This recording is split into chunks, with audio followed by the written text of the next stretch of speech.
spiritual body. Our Earth also has 7 chakra points at equally distant locations from one another.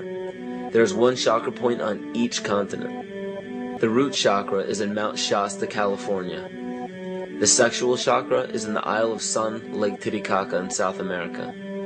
The solar plexus chakra is in Uluru Juta in Australia. The heart chakra is in Glastonbury or Shaftesbury, England. The throat chakra is where the Great Pyramids of Giza in Egypt are. The heart chakra is at Kuhe Malak Sia in Iran. And the crown chakra is at Mount Kailas in Tibet. Scientifically, this is explained because at the core of our Earth there is a molten iron crystal that resonates at approximately 7 Hz. There are energy vortexes all over the Earth where electromagnetic energy emanates. There are also several vile vortices surrounding the equator where strange anomalies occur, such as radio and compass malfunctions, as well as plane and ship disappearances. You may have heard of a few of these. So the intangible parts of our existence, such as emotions, are part of the true reality of higher consciousness. If emotions are part of a realm that we cannot experience with our 5 senses, then how is it that we are all aware of our emotions? What most people believe to be emotions are not truly the emotion itself. What we are experiencing is the physical manifestation of these emotions. Anger causes disturbance in the psyche, which manifests itself in the ego. These manifestations cause the heart rate to increase, body temperature to rise, and spawn many other physical traits that signify anger. Just as music from the radio is a physical manifestation of an intangible signal, our experience of emotion is the physical manifestation of an intangible signal as well. It has been shown that our emotions have a vibratory frequency to them. Furthermore, there are only 2 emotions that humankind experiences: fear and love. All other emotions branch either directly or indirectly from these 2 emotions. Fear has a long and slow frequency vibration to it, while love has a very rapid and high frequency. To show that vibration is the very foundation of existence, Hans Jenne developed what is known as cymatics in the 1940s to show that when vibrations of sound are passed through a form of media, there is a set pattern that will follow. When the frequency increases, the media develops into a more complex pattern. This is precisely what is happening to our Earth and to humanity. There are 64 possible codes of amino acids in our DNA structure made from 4 elements: carbon, oxygen, hydrogen, and nitrogen. By any means of logic, we should have all 64 codes activated within our DNA structure. Yet we presently only have 20 active codes. And of these 64 possibilities, it appears that only 20 of these codes are turned on right now for us, the 20 amino acids. There is a switch that turns off and turns on where those coding sites lie, and that the switch for that turning off and turning on is what we call emotion. And this is the first time that we've ever seen the patterns of emotion directly physically linked to human genetic material. Well, fear is a long, slow wave of emotion. So this wave of fear is a long, slow wave and touches relatively few sites on this DNA. So an individual living in fear is limited to the number of antennae that they have available to them, whereas an individual living in the pattern of love, this is love. In DNA, you can see it's a higher frequency, shorter wavelength. We have many more potential sites for coding along that genetic pattern. This information, this is amazing. This is the first time we've ever had a hard digital link between emotion and genetics. This is important to understand because another researcher named Vladimir Popanov measured tiny particles of light called photons inside a vacuum tube. The photons were scattered as expected. A sample of DNA was then entered into the vacuum tube and they measured the photons again. They found that the particles of light aligned themselves along the axis of the DNA. Then, as they removed the DNA sample, the photons remained aligned to the same form of the DNA even though no DNA was present. This is what is known as the phantom DNA experiment. Science has now bridged a very important gap between physical and ethereal, or spiritual. Our emotions directly affect the structure of our DNA, which directly shapes the physical world we experience every day.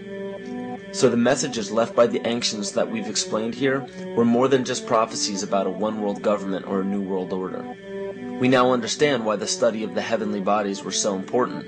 The rotation and orbit of all that makes up our universe serves as a clock to map changes and transitions.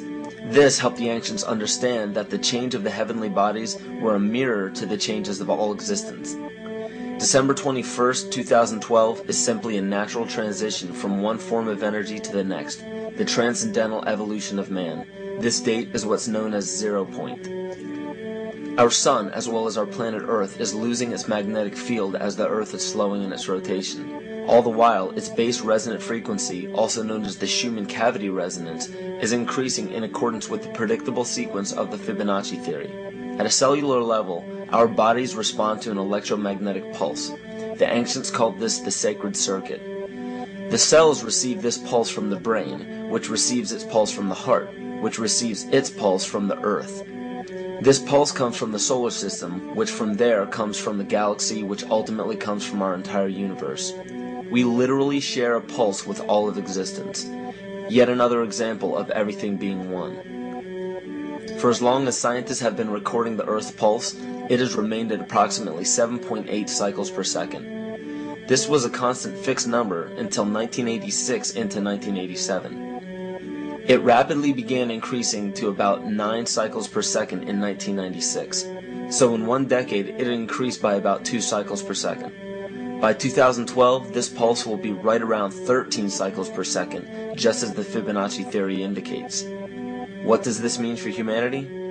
Just as cymatics has shown that higher frequencies result in more complex patterns, we are now experiencing the beginning of a major shift in both physical and spiritual vibration. It's difficult to understand what exactly will happen to our physical bodies, but ancient scriptures, pagan and monotheistic religions, mystery schools, and secret fraternal orders have all given indications as to what this experience will be like.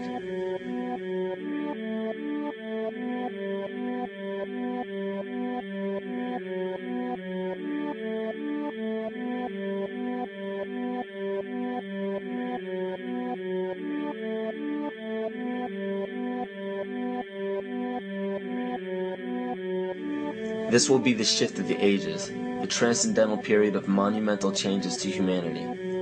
Those unprepared for this transition will likely not be able to cope with the rapid changes in the psyche. The only way to prepare for what is to come is what we have sought after for our entire lives: truth. Not the truth about governments, commerce, religions, terrorism, or anything external, but the truth within ourselves, within our psyche and our shadow self. Especially in Western cultures, we are taught that being normal means only being happy and never sad, only loving and never angry, only forgiving and never jealous. This sounds plausible, but it is not. We are not meant to repress any negative emotions because it causes imbalance. To conquer our emotions, we must embrace them, not fight them. We must acknowledge them and allow them to serve their purpose as we learn from them. The ancient Essene culture left teachings dating back about 6,000 years. They taught that our relationships with one another, with the universe, and with situations and events are mirrors of the parts of our psyche that need to be cleansed. Author Greg Braden beautifully explains this entire segment at great length in his work. His hard work and understanding of these subjects contributed largely to the marriage between science and spirituality. It is very important to understand that when you fear loss, fear death, fear war, fear terrorism, or fear change, you are giving others the ability to control you based on those fears. When you fight against poverty or against racism, when you fight for relationships or for freedom, you are outwardly attempting to repress that which has been placed before you to conquer inwardly. These situations are mirrors of our fears. This is why it is important to love and only love. Love those who stand with you, but especially those who stand against you. Don't look at your fears as a threat. Rather understand that this material world is only a physical manifestation of either the love or fear in your consciousness. It's as plain as day. All you need to conquer in your life is in your face. If you want to understand what your true inner fears are, analyze your ambitions and your inhibitions. Everything explained here about the esoteric agenda of the elite few at the very top is nothing to fear.